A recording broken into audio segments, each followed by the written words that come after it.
Chris Rock is undoubtedly one of the funniest and most popular comedians of his generation.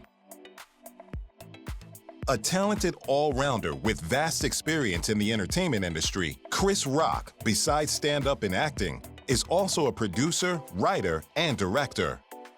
What was my best line? I don't know. I never, my jokes are like my children. I have no favorites. From an early age, he projected a great interest and love for comedy. Jumping into the New York club circuit during his adolescence, his drive and persistence established him as a seasoned veteran by his late teens. I want to do good work. You know what I mean? I just want to do good work. And if I got the right offer, if the creators of The Simpsons called me up tomorrow, or if Larry David called me up tomorrow and said he had a great idea, I'd be open. I get laughs, so I'll mix it up. Comedy, drama, not totally drama. I'm not gonna play Hannibal Lecter or anything, but, I can do stuff like this. Yeah, I've always tried to get laughs, I'll say that. From the time when? From the time you were like 4? From the time, the doctor smacked me on my ass and I said, give me another one. I go, hey, didn't we just meet? Have you ever bombed on stage in real life? Bomb all the time. I mean, when I started out, if they paid me for jokes that didn't work, I'd be richer than Bill Gates. His characters in movies and stand-up leave lasting impressions in the minds of his fans. With stand-up comedy being his first love, Chris always returns to his roots and what he does best, making people laugh. I was blessed to have a father in my life.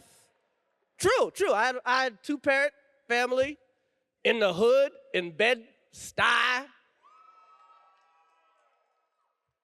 Yep.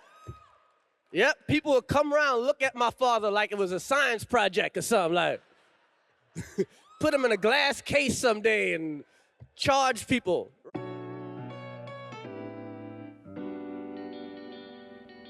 Christopher Julius Rock was born in Andrews, South Carolina on February 7, 1965.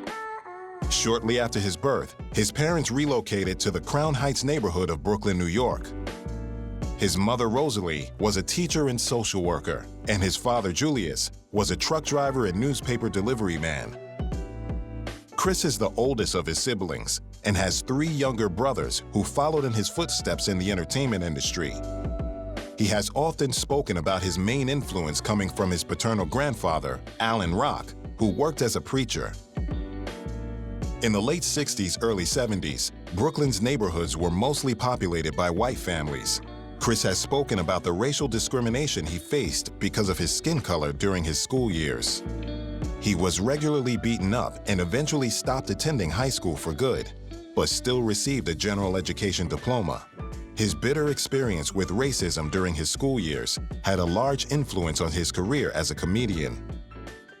I've always tried to get laughs, I'll say that. From the time when? From the time you were like 4? From the time, the doctor smacked me on my ass and I said, give me another one. I go, hey, didn't we just meet? After dropping out of school, Chris did odd jobs at several fast food joints and cafeterias to make ends meet. He laid the foundations of his stand-up career in 1984 by performing in the nightclubs and comedy clubs of New York City. In 1985, he was in line to buy tickets to an Eddie Murphy stand-up performance at Radio City Music Hall when he saw an ad in the newspaper for an open mic night at the club Catch a Rising Star. He auditioned and scored his first gig. Catch a Rising Star was where many other celebrated comedians had showed off their skills, names such as Eddie Murphy, Adam Sandler, and Jerry Seinfeld. Chris Rock cleaned tables at the Comic Strip Live, the oldest comedy club in New York City. He did this in order to gain some extra on-stage time. The acclaimed comedian and actor, Eddie Murphy, spotted Chris performing at the comic strip, and being impressed by his performance, he offered him the part of Playboy Mansion valet in the 1987 film Beverly Hills Cop 2. This was his debut movie role. Yo,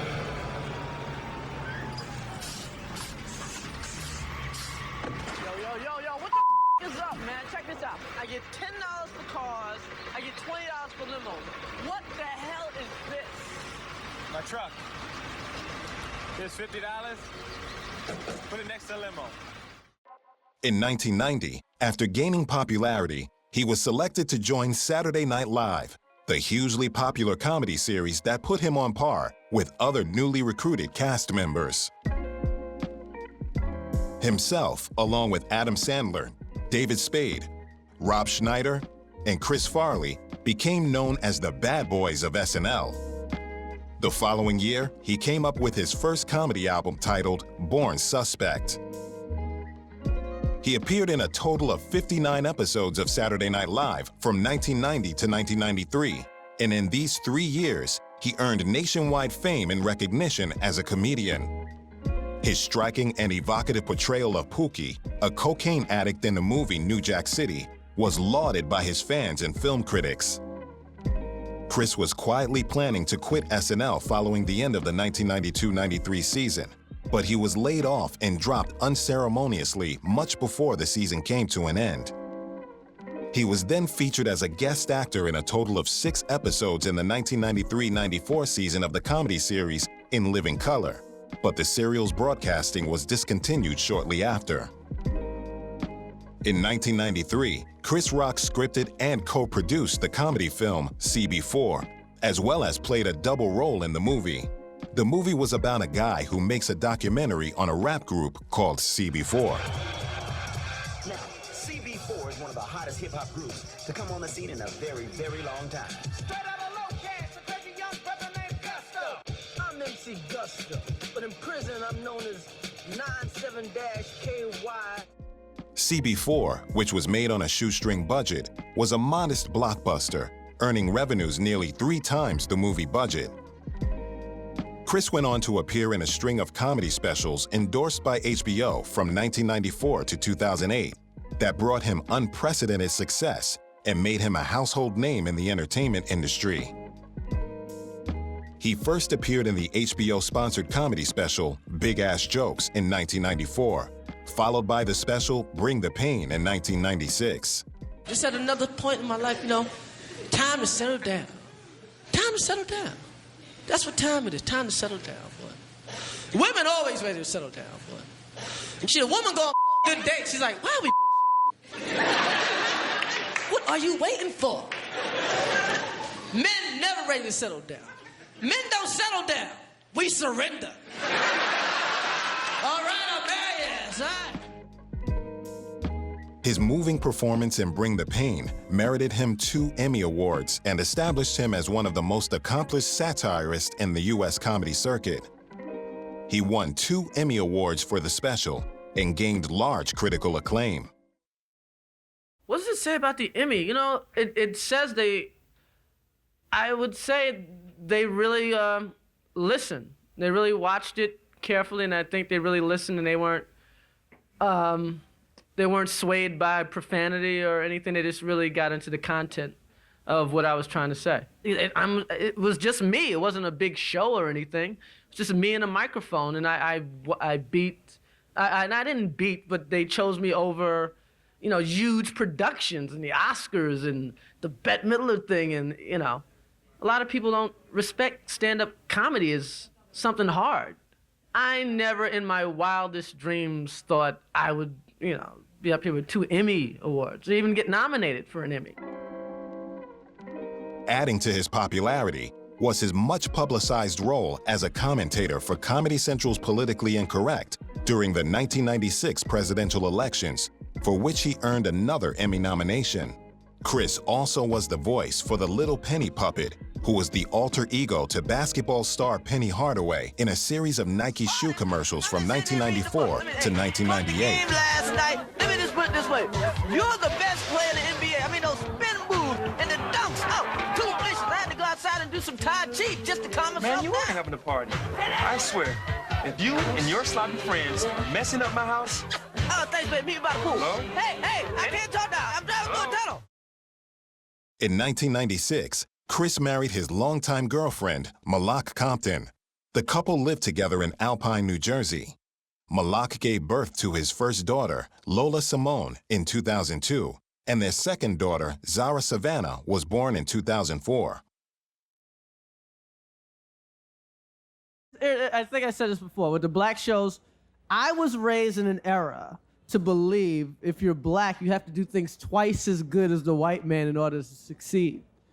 And the shows that are on now, like when Sanford and Son was on, it's way better than every white show that was on at the time. And the Jeffersons and everything. And right now, you know, some brothers are submitting shows that are as good as white people's, and you got to be better.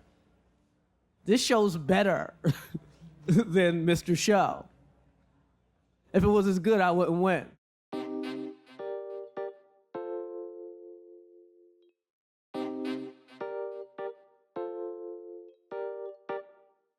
Chris Rock's immense success as a stand-up comedian towards the end of the 1990s helped him to bag crucial roles in feature films, many of which went on to become blockbusters. Initially, he fulfilled supporting parts in movies like Beverly Hills Ninja, Lethal Weapon 4, Nurse Betty, Sergeant Bilko, and The Immortals. Lethal Weapon 4 was one of his most recognizable early roles, as it was already a larger franchise. The guy you chased through Chinatown? Yeah. The gun he dropped matched slugs on the body on the boat. That's your shooter. Son of a bitch, they got away from me. No, it didn't get too far. They found him on a rooftop nearby, strangled. And get this, pigeons ate his eyeballs. Chris later had two more HBO comedy specials, Bigger and Blacker in 1999 and Never Scared in 2004. Articles relating to both specials called Chris the funniest man in America in Time Magazine and Entertainment Weekly. Oh, I am not the funniest man alive. Not by a long shot. I think, Adam Sandler's got receipts to prove he's a little funnier. Eddie Murphy. Eddie Murphy, Will Smith, when he wants to make people laugh, can really do it well. I'm just the funniest guy that showed up to talk to you today. Brilliant. Oh, well, thank you very much. HBO also aired his talk show, The Chris Rock Show, which gained critical acclaim for his interviews with celebrities and politicians. The show won an Emmy for writing. His television work has won him a total of 3 Emmy Awards and 15 nominations. By the end of the decade, Rock was established as one of the preeminent stand-up comedians and comic minds of his generation. During this time, Rock also translated his comedy into print form in the book Rock This and released the Grammy Award-winning comedy albums Roll with the New, Bigger and Blacker, and Never Scared. His 5th HBO special, Kill the Messenger, premiered on September 27, 2008, and won him another Emmy for Outstanding Writing for a Variety or Music Program. Chris Rock also hosted the 77th Academy Awards ceremony in 2005. The decision to have Chris host the awards was seen by some as a change to bring some edge to the ceremony and make it more appealing to younger audiences. The older Oscar officials were reportedly displeased with Chris's performance, as he chose to make jokes towards A-list actors before turning the jokes on himself. The controversy never really affected me. I didn't really think about it. I don't know, it seemed made up, put it that way. I mean, I tour the country and, I'm out across America more than most writers, as much as you guys anyway. And I'm in the whole country, and so I didn't, my fans are black and white and gay and straight, and I didn't feel like, there was any controversy at all. Part of this whole Oscar experience for you? The hardest part, the whole just getting the material ready without the press putting every joke in a magazine or on the internet. And Yeah. also, do you have a good luck charm? Do I have a good luck charm? I keep, my dad's picture and, close by, stuff like that. But 86. And 267. Hey, Chris, Stephanie hey, from BET. hey, How are Stephanie. you? What did you feel was your best line of the night? And how did you feel seeing all that color in the room? What was my best line? I don't know. I never, my jokes were like my children. I have no favorites. But I like the Sean Penn comeback. I just like anytime you can get something funny that, we didn't have, coming into the show. You take a little more pride in that. Always feels good to see some color in the room that don't have mops. It's always good. 267. Chris, over here on your right. Yes. You had said before this that it's a room like any other room, and that in fact you've played bigger arenas, but I having have. been out there in front of them and been part of it, what is different about this audience? What's different? It's just, what the only difference is? It's the lighting and the dresses and all that stuff. When I play LA, it's almost like that last time I played anyway at the amphitheater. You get a lot of famous people, and I don't know, it's just, it's TV and you can't curse. It's not, the audience is an audience. It's just what you're allowed to do to the audience. So there was some language restrictions that were placed on me. But everything worked out. 5 seconds before I went on air? 10, okay. I don't know, you try to approach it like another show. Because the things that'll make you suck doing this are the same things that'll make you suck when you do a normal concert. So, you go there and you say, okay, I've been working on this for a long time. I know my lines. Let's bring it, you talk, it's like you talk to yourself next to yourself. Hey, let's do this shit, all right? And you get up there. It was not until the success of his stand-up in the late 1990s that Chris Rock began receiving leading man status in films. He had made his on-screen debut with supporting roles in previous films, but went on to star in films such as Bad Company in 2002 and The Longest Yard in 2005. Chris also worked increasingly behind the camera too, as a writer and director for Head of State in 2003 and I Think I Love My Wife in 2007.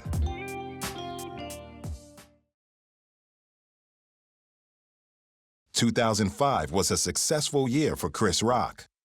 He took on the part of Marty the Zebra in the DreamWorks animated film, Madagascar. The plot follows a group of zoo animals who find themselves washed up on the island of Madagascar after a series of unfortunate events. We've been routed out, boys. Good evening, officers. Now, they're being sent way out of town. Oh, great. This is just great. This could be the best thing that's ever happened to us. No, no, no, no, no, no, no. His voice acting was instantly recognizable, and he brought his own comedy flair to the role.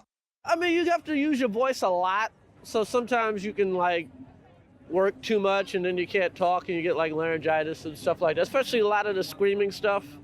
You got to scream over and over and over again. But, hey, what am I complaining for? The film received mixed reviews from critics, but was a success at the box office and was one of the highest-grossing films of 2005. Also in 2005, UPN TV Network premiered a comedy series called Everybody Hates Chris, loosely based on Chris Rock's school days. He was the executive producer and narrator. Show was like a Wonder Years. It's like Malcolm X in the middle. And you're narrating. Yes. Everybody Hates Chris was a parodied take of the popular sitcom series Everybody Loves Raymond. Hey, you need a VCR? I got one already. Fell off the truck this morning. Really? I'll take two. I never realized the only stuff that sold on the street in my neighborhood was stolen stuff. Cookies! Cookies for sale! Chocolate chip, peanut butter Dosey, chocolate mint. I got cookies. They just fell off the truck this morning. Why did you say so? Give me 2 boxes. The show garnered both critical and ratings success. The series was nominated for a Golden Globe Award in 2006 for Best TV Series, Musical, or Comedy, and also received nominations for People's Choice Awards and 2 Emmy Awards. In 2008, due to the popularity of the first film, Madagascar 2: Escape to Africa was released, with Chris reprising his role as Marty. New Madagascar. I'm excited. So good. Best Madagascar. I'm not making that up. It's the best Madagascar. It looks amazing. We buy a circus. We join the Russian circus. When you see it, you're not going to believe how good it looks. It looks like, it's kind of like a David LaChapelle portrait or something. Like, you know what I mean? Like Salvador Dali did it or something. It's amazing. Well, I think we got a better movie this time than the last, and that's saying something. The last one was pretty great, but the cast is all back, and we've got some new people in it, and it's a lot of fun. Great for the whole family. Now, how does the whole team work? Do the actors get more involved in the plot? Well, they do, because, now they know the characters so well, and, I think that, Ben and Chris had some great chemistry going, and they got into the studio together a little bit this time, which is unusual. So they did great work. Do you think it gets bigger, better energy doing this together? Yeah, sometimes, the right scenes, they can really play off of one another now that they know the characters so well. Me and Ben actually recorded some of it together, which was pretty cool. So, when you get to work with another comedian, it's always good. Yeah, we did that one day, which was really fun because he's so good, and to see him improvise, it was very inspiring and a little bit intimidating because he comes up with a lot of funny lines. His ratio of funny lines that he comes up with is much more than mine. A lot of people said that the second one is better than the first one. It's a lot better than the first one, and it's not like the first one was bad. It's just, I don't know. It's just script's a little tighter, less guesswork. The film mostly continues on from the first installment, following the same characters that audiences love. The franchise was a family favorite. Well, we kind of make these films for ourselves to make us laugh, and we're probably pretty juvenile at heart, and so, but the goal is to, so parents could take their kids to a movie and not be bored and wait for it to be done so they can take their kids home, but everyone could go and enjoy it together. That's always the goal with Madagascar movies. Now, as far as the cast goes, normally they just go to the studio and read their lines, and I hear that they have a bit more involvement this time. Oh, yeah. Yeah. How's that going? Well, that's what's great about working with these guys. They are incredible comedians, actors, improvisers, even filmmakers, directors, and so to collaborate with these guys, which is really what we do when we're in the recording studio with them, is just a great opportunity to make the movie better, and you get Sacha Baron Cohen in a room and he starts improvising in front of the microphone. Ben Stiller and Chris Rock, we brought together so that they could play off one another and work off the page and go beyond the page. And so it's just better for the film all the way around. We have the best seats in the house, too, when it comes to these comedians. Yeah. We're sitting in the booth just cracking up most of the time. They're a whole lot of fun, and it's for the kids. Yeah. How about both? It is both, actually, isn't it? Yeah. It's a lot of fun. Yeah, it's a combination. It's fun to do something that you are a part of the whole sort of You're part process, of a winning team here. Yeah. It was released on November 7th, 2008, and was the 6th highest-grossing film of that year. In 2010, Chris Rock starred in Death at a Funeral, a comedy about a funeral ceremony that turns into a debacle of exposed family secrets and misplaced bodies. So sorry to hear about your dad. Were you guys friends? Something like that. You telling me our father was on the down low? Way down. Now the guy wants $30,000 or he's gonna start showing pictures of them doing stuff. No, I don't believe that. Oh, Daddy! The film is a remake of a 2007 British film of the same name. It was a British film to start with. So how did you change it for the American cast and for American audiences? We don't talk about tea as much. It took out all mention of darts. Nobody says, pavement. Making the film and changing it for the Americans, did you think it made it more obvious the differences between British and American humour? It's weird. Me, personally, I don't find a big difference between British and American humour. When I was over here doing on tour as a stand-up, I didn't really have to change anything. I thought everybody got everything. Because some people say that Americans are slightly more crude than the English. Do you think Americans that's fair? are slightly more crude than the English. The English are more literate people. You guys read a little more. Yeah, and we don't talk about toilet humour in quite the same way, I don't think, maybe. Not quite the same way, no. It is totally over the top. But, I mean, it does show that all families, most families, are completely bonkers, aren't they? I mean, everyone can relate to something in it. Yes, you will see your family in this funeral. It's a family movie, actually. It's so weird that it is, but it's a movie for the whole family. Who would have thought funerals would be so funny? Funerals are hysterical. Don't you always find yourself giggling at a funeral? It was difficult. It was difficult. I mean, especially like when you're around a guy like Tracy Morgan, that it's not really a big difference between what he does on the screen and off the screen. He's always kind of funny. So yeah, it was really hard. When you have that level of comedians, is there rivalry between you? Do you kind of say, oh, you had more jokes in your scene? No, we don't really have rivalry. Now, when we were younger, there was a rivalry. Now we're just glad to be working. We've seen so many guys fall off. We're like, ooh. Death at a Funeral received mostly positive reviews on critic sites. 2010 saw an appearance in the film Grown Ups alongside his friend Adam Sandler. Guys, congratulations first of all on the movie. I laughed my head off when I saw it last week. It was brilliant, really good fun. I imagine for you it was a very tough call of whether to be involved in this film, you know, hanging out for the summer, sunshine with your friends. Right. Yeah. What was that call like when Adam calls you and says, come and be a part of this? I thought he was lying.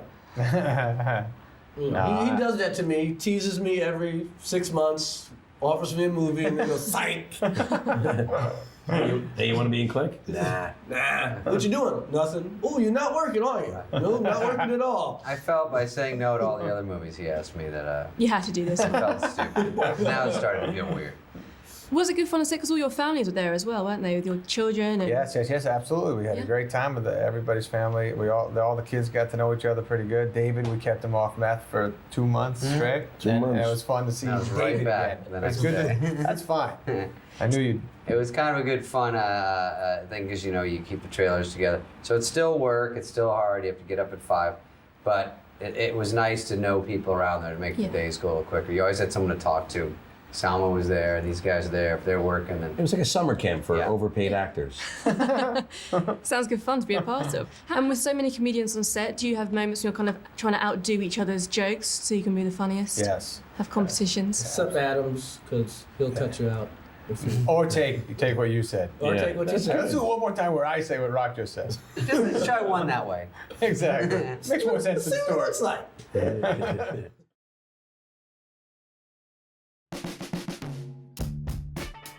In 2011, Chris Rock appeared on Broadway in the play The Motherfucker with the Hat, which saw him nominated for a Drama League Award based on his performance. In an interview with Vibe magazine, Chris stated that he chose to do Broadway because he wanted more people to see him really act. Nice. Kind of like being on 39th Street, but it's Broadway. What does it mean to be honored by the Tonys? All these nominations. Hey man, it's a good play. The most important thing is that people like it. You know? Then, in 2012, Chris Rock starred in 2 Days in New York alongside actress Julie Delpy, which was a sequel to her film 2 Days in Paris. I play a guy named Mingus. I'm a writer, a columnist, a disc jockey. I live with the lovely Julie Delpy and my French woman, and my in-laws are coming for the week. And then hilarity ensues. There you go. I said I wasn't gonna get mad. What's going on with you? Ever since your family got here, you've become another person. Mingus family. You gotta kiss him or he gets mad. It's my mother, no tongue.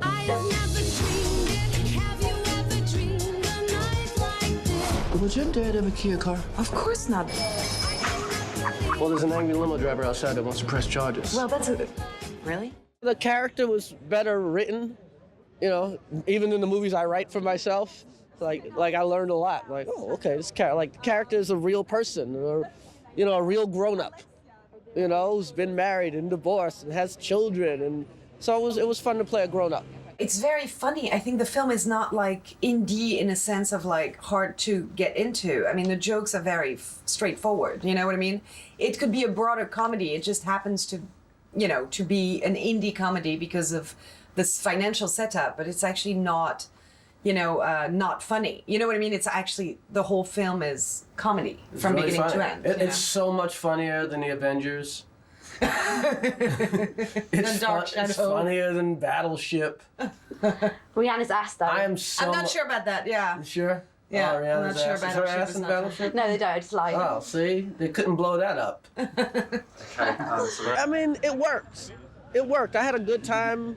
You know, she was good. She had to be extra, give me a little extra whatever attention because I didn't speak any French. So she had to explain a lot to me. Was it funny working with her and her dad on the set? Yeah, because they would have real fights, like real father-daughter fights in French. Yeah. So that was kind of fun to watch. And what do you want audiences to take away? I just want audiences to realize this is a comedy. A lot of people think, oh, you're in an art movie. I'm like, yeah, I guess you can say that, but it's really funny. It's funnier than you think. So, take care.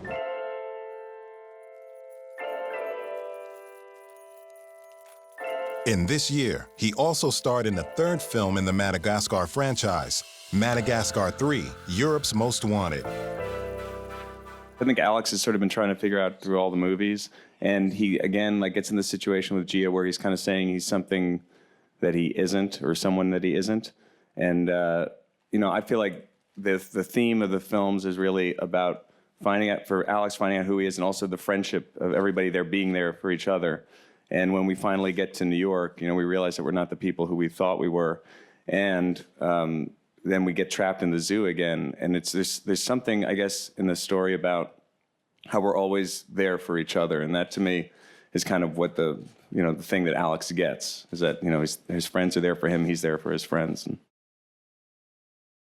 Just like the others in the franchise, the film did really well at the box office, as it was the 8th top-grossing film in 2012. They enjoy the movies, but it's really fun to have that to share. Oh, with it's them. amazing. The first movie I ever took my youngest daughter, Zara, to see was Madagascar 2, I would believe. No, 1. And I remember we watched at the DreamWorks campus, and she turns to me and goes, "Daddy, is that you?" And, it was just such a great day. I mean, the script's great, but, as a director, I always like people that are too big, because it's so much easier to get them down than to get somebody who is too small up. That's like, oh, that's the most frustrating thing in the world. So I improv all the freaking time until they tell me to stop. And they go, okay, we gotta get this line. You gotta say circus. And I make sure after a lot of improvs that I say exactly what they want me to say, but I try to. Grown Ups also got a sequel, Grown Ups 2, which premiered in 2013. The film received some negative reviews compared to the first in the franchise.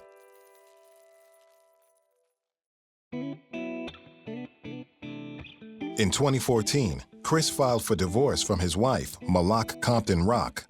Chris admitted to infidelity in the marriage, as well as addiction issues. Their divorce was finalized on August 22, 2016. On October 21, 2015, the Academy of Motion Picture Arts and Sciences announced Rock would host the 88th Academy Awards. When the subsequent acting nominations turned out to include no racial minorities, Chris was called upon to join a boycott of the ceremony. However, he declined, stating at the ceremony that it would have accomplished little since the show would have proceeded anyway, with him simply replaced. No black nominees, And people are like, Chris, you should boycott. Chris, you should quit. You should quit. How come there's only unemployed people that tell you to quit something, huh?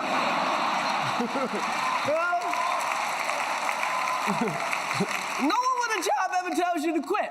So I thought about quitting. I thought about it real hard.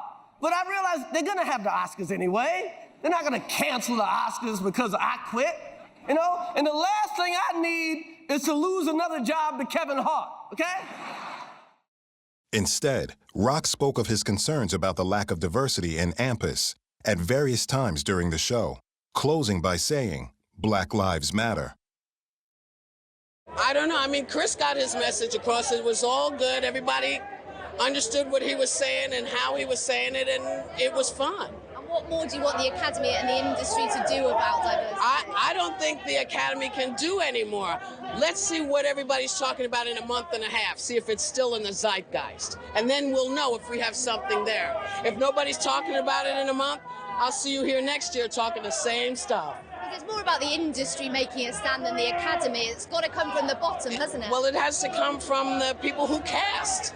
And it's not just casting black actors, it's Asian actors and Hispanic actors. It's it's not just one thing. It's a change has to happen, and, it either will or it won't. We'll see. So much, thank you. Generally, his discussions about diversity, do you think it went down well in the hall? It's very complex. In the middle of a ceremony that is a celebration, that is not a meeting, that is not to do what he has done. He didn't have an easy year. He has been spicy in some moments. He's been kicking around. Some people may be hurt by what he said. He put the finger in the wound. Eventually, he made us laugh. Eventually, sometimes everybody was like, "Oh my God, is he going too far?" But in the overall, I think he solved very well the situation. It was not easy. Yeah. Thank you. Enjoy your evening. Thank you.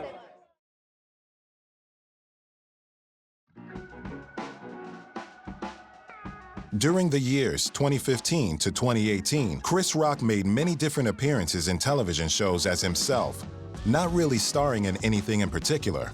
He was taking a break from the spotlight. On October 30th, 2016, Netflix announced they would be releasing 2 new stand-up comedy specials from Chris Rock. The first special, Chris Rock Tambourine, was released on Netflix on February 14th, 2018. The specials marked the comedian's first concert specials released in 10 years. Then in 2018, Chris Rock starred in The Week Of alongside longtime friend Adam Sandler. Got a big one, Dr. C? Another day, another life. Hello. Father of the groom. You got a sec? Yeah, there's gotta be a decent hotel I can book. Oh, I thought we talked about this. I told you I can handle this. Let me get the phone. Dr. Cornish, Augusta Plaza. We can cancel that. Thanks for all your help. I don't sound like that. You do a little.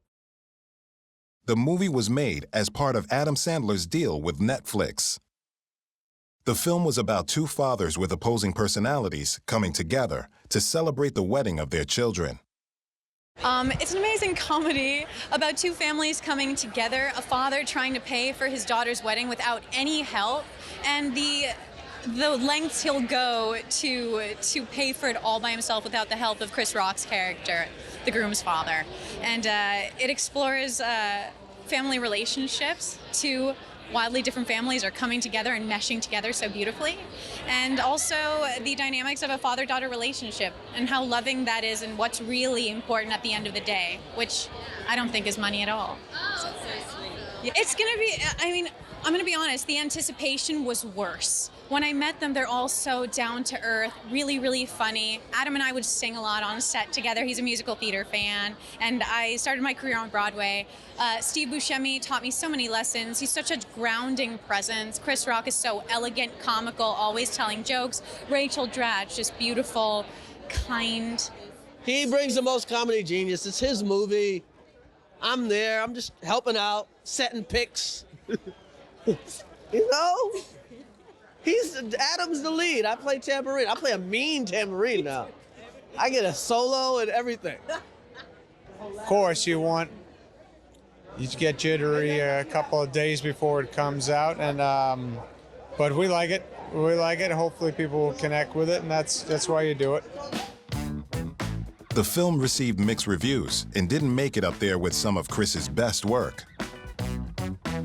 In 2019, Chris Rock starred in Dolomite Is My Name, alongside former mentor and longtime friend, Eddie Murphy. Uniquely inspirational story. There's nobody else like him. Nobody else did it like him. This one came together when I was finished resting. This one kind of came together, and That's why we wound up doing it. We've got a little secret weapon that's suddenly going to be unleashed, and that weapon is a big ol' missile of excitement called Rudy Ray Moore. I think everybody that sees the movie, they get excited about his story, and I think it's just extra special because it's Eddie Murphy telling this story. Every day was a joy to come to work, you know. Everybody wanted to be there. They all felt this purpose to tell this story. But also, you know, I think it was just you get that many funny people together that have been doing the comedy circuit that long. They're going to be talking about old stories, talking about people in clubs that they remember back in the day. The film surrounds the real-life legend Rudy Ray Moore, a comedy and rap pioneer. The film received positive reviews and was praised by critics. In 2020, Chris voiced a character and was the narrator in the remake of the classic film, The Witches. The film was a success at the box office and was praised for its remake. 2020 also saw a change in characteristic for Chris Rock, as he took on a more serious role in Season 4 of Fargo.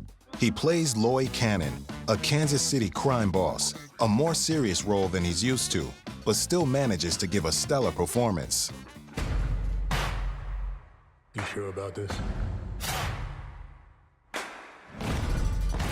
You remember what happened to the Irish? Italians, they're the past. We're the future. They just don't know it yet. We're the goddamn Roman Empire. Critics praised him for playing against his normal type, and he is tipped to win an Emmy Award for his performance in the series.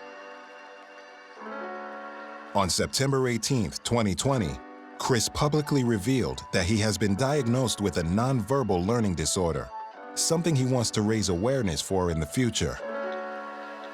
In October 2020, Chris returned to Saturday Night Live to host the show once again. Fans were happy to see him back on their screens with another set of topical jokes relevant to today's society. The world is insane right now, but one thing we can agree upon, COVID has ruined our plans. We all used to have plans before COVID. Remember, you used to be able to plan stuff, man? My sister was getting married, man. I paid Belle Bib DeVoe $80,000, man, and I can't get it back. I had tickets to Coachella, man. I know 200,000 Americans are dead, but I'm not seeing Rage Against the Machine this year, man. Chris Rock has been making roomfuls of people laugh for more than 3 decades, something he still does best.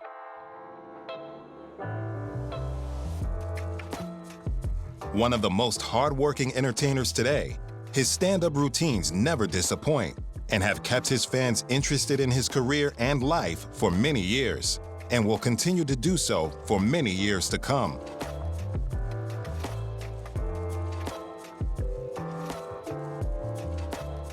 From showing his serious side with the role in Fargo to developing new stand-up routines, Chris Rock continues to rise to the top of American comedians and has teased that he doesn't intend on disappearing anytime soon.